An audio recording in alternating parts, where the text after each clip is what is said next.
everyone, welcome back to new updates of Odoo 18. In today's video, we will discuss about one-click RFQ cancellation.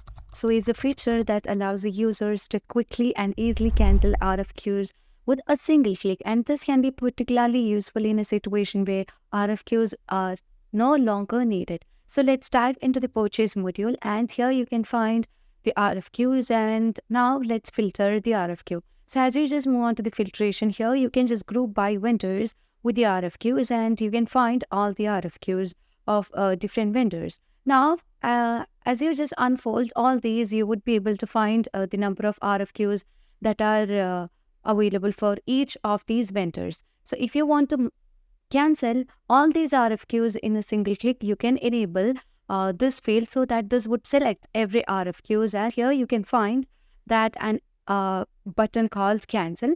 So as you just use this cancel button, here you will get a wizard of confirmation that it asks that, are you sure you want to cancel the selected RFQs or orders? So you can just click on OK, and here you can see currently we have cancelled all the RFQs which are no longer needed. So that's all for today. Thank you for watching the video.